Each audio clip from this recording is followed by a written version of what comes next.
नमस्कार।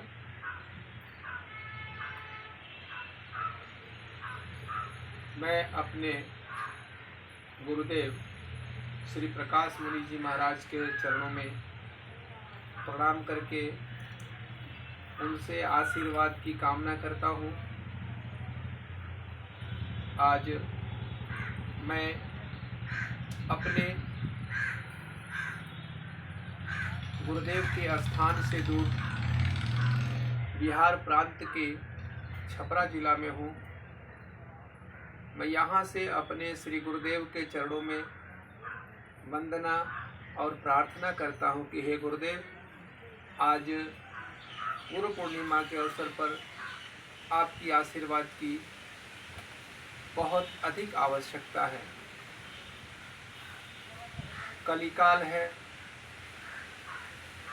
अपना अपना मुंह फैलाए, चारों तरफ फन फैलाए, विषैले नाग की भांति इधर उधर टहल रहा है।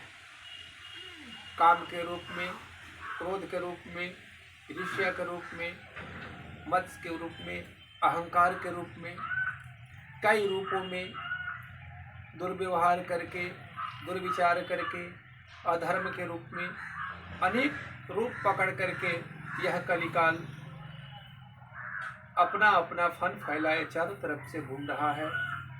ऐसी परिस्थिति में सबके बीचों बीच रह करके यह जीवन किस तरह से जिया जाए, किस तरह से एक संत का जीवन उत्तम चरित्र और मर्यादा से बनी रहे, ऐसी परिस्थितियां गुरु के आशीर्वाद के बिना संभव नहीं है। इसलिए हे गुरुदेव, आपके चरणों में बारंबार नमस्कार है। दादा गुरु श्री शंकर मुनि जी महाराज, आपके श्री चरणों में कोटि कोटि नमन है, प्रणाम है। आप उदासीन संप्रदाय के सदा से ही अति सुंदर साधक रहे हैं, अति सुंदर संत रहे हैं।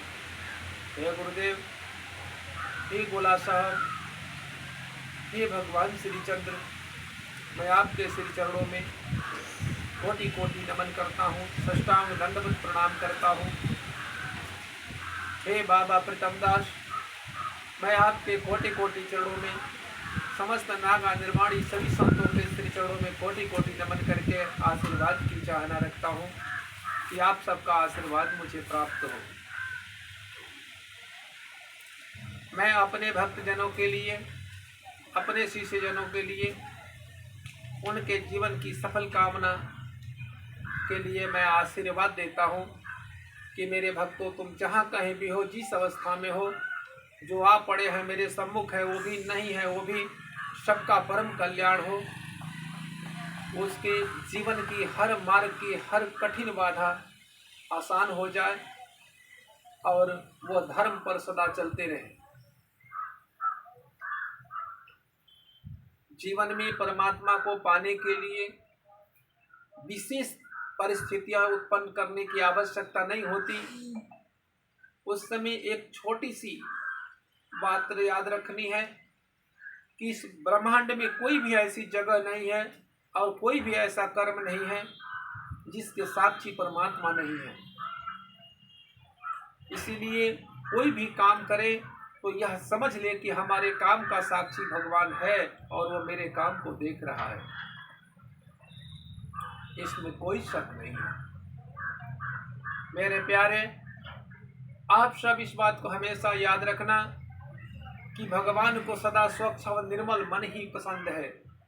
जिसके मन में कलुषता है, जिसके मन में कई प्रकार की उत्कंठाएं हैं, जिसके मन में कई प्रकार की घृणाएं हैं, तो घृणा से युक्त मन में कभी भी जो है, कुंठित मन में कभी भगवान का प्रवेश नहीं होता।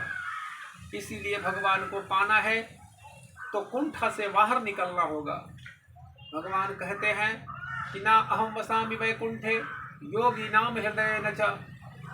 मैं वैकुंठ में कुंठित मन में मैं कभी वास नहीं करता हूँ, मैं वैकृत कुंठित मन में कभी वास नहीं करता हूँ, मैं योगियों के हृदय में भी वास नहीं करता हूँ। मैं वास कहाँ करता हूँ? जहाँ मेरे भक्त, मेरे प्यारे मुझसे प्रेम करते हो, मुझ पर विश्वास करते हो, मुझ पर श्रद्धा रखते हो, और उसी भक्त के कीर्तन में मैं सदा निवास करता हूँ। इसमें कोई शक नहीं है। आज सबसे मेरा अनुरोध है कि मेरे सभी प्यारे भक्तगण किसी के बात पर ध्यान न दे करके अपने कर्तव्य पथ पर सदा चलते रहना। मेरा आशीर्वाद तुम्हारे साथ है। इस सृष्टि में नाम जप से बड़ा कोई शक्ति नहीं है कलिकाल में, इसीलिए कभी भी अपने नाम जप को कभी छोड़ना नहीं, चाहे वो कैसी भी परिस्थितियां आ जाए। भगवान के किसी भी नाम को पकड़ ले, राधा नाम, कृष्ण नाम, राम राम, कोई भी नाम को पकड़ ले, जय महावीर जी, कोई भी नाम को पकड़ ले, ओम नमः शिवाय, आप जिस मंत्र को पकड़े, मंत्र को लेकर के गुरु की कृपा से जो मिलता है उसको लेकर के आप उसको चलो, फिर जो है उससे विचलित न हो। प्यारे नाम जप की कमाई कभी कम नहीं पड़ती। इसलिए सदैव यह ध्यान रखना कि निर्मल मन से जपा हुआ एक भी जप कभी व्यर्थ नहीं होता। कुंठित मन से करोड़ों मंत्र का जाप होने के बाद भी वह भगवान तक कभी नहीं पहुंचता है, और कभी भगवान, कभी उसका दर्शन, उस दर्शन तो क्या उसकी मुस्कुराहट तक नहीं मिलती है। तो सदैव ध्यान रखना, भगवान धर्म के साथ में है, भगवान सत्य के साथ में है, और वही कल्याणकारी